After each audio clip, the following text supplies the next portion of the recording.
Bass.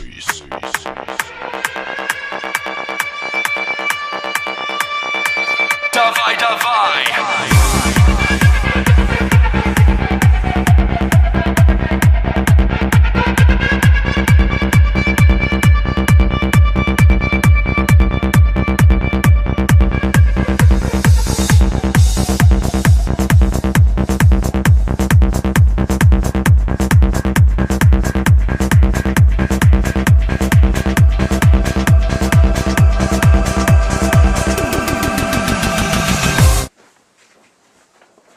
Hey Dan, Hey Dan, what's up?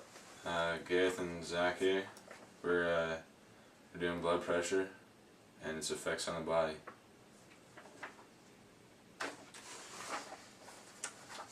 So blood pressure is the force exerted by blood against the walls of arteries in the body. There are two types of blood pressure. The first type of blood pressure is systolic blood pressure. Pressure observed in the arteries, which is pressure observed in the arteries during the contraction phase. The second type of blood pressure is diastolic blood pressure, which is pressure observed in the arteries during the relaxation phase of the heart. And if you're wondering what normal blood pressure is, normal blood pressure is 120/80. Blood pressure during exercise. Changes in blood pressure can occur depending on the type, duration, and the intensity of the exercise that one is doing. An acute aerobic exercise or endurance exercise will lead to a sustained increase in systolic blood pressure but will not affect diastolic blood pressure.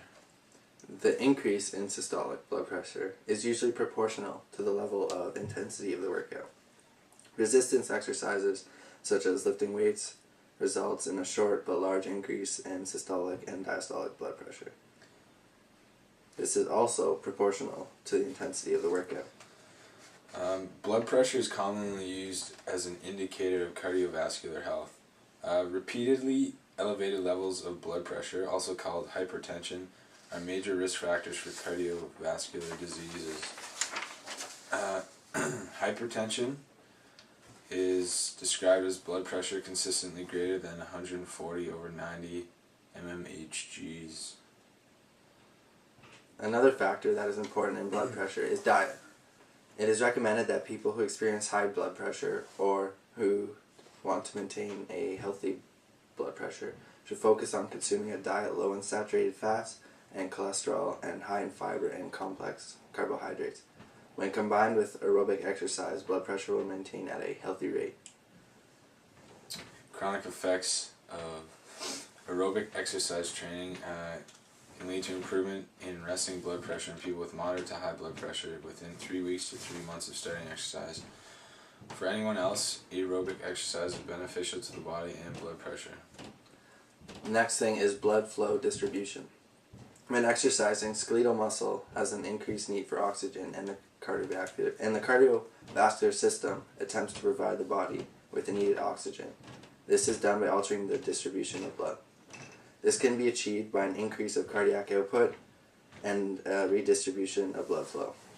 The body redistributes the blood to the working muscle while blood flow is not as active in the other organs. This is all dependent on the intensity of the exercise. The only organ where blood distribution is not altered is the brain, where it remains constant through exercise and rest. Thank you. Thanks. This is an example of an aerobic exercise. Blood distribution will move to his arms and upper body where it is needed for the skeletal muscle to continue to do the workout. After an aerobic exercise, an energy bar is a great source of protein and will help maintain a healthy level of blood pressure afterwards.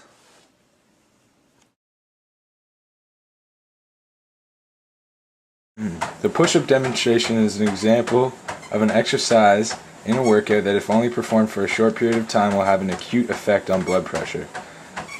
This exercise will lead to a sustained increase in systolic blood pressure but will not affect diastolic blood pressure. However, The exercise that Zach is performing will have a chronic effect on his blood pressure if performed on a regular basis. This helps contribute to lower levels of blood pressure and a healthier cardiovascular system. Here Zach can be seen eating a post-workout meal. This is an excellent source of complex carbs, proteins, and fiber, which contribute to lower levels of blood pressure and cholesterol. How does that taste, Zach? Pretty good.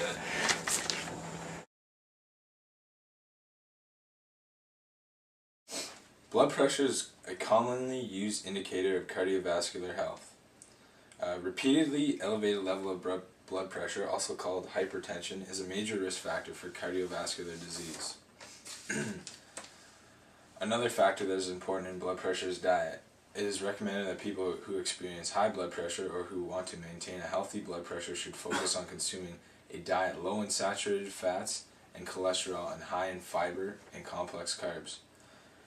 When combined with aerobic exercise, blood pressure will maintain at a healthy rate. To conclude our presentation, I would like to reiterate the points we made on blood pressure and its effects on the body. Blood pressure can be kept at a healthy rate if a healthy diet of complex carbohydrates, proteins, and fibers are eaten regularly.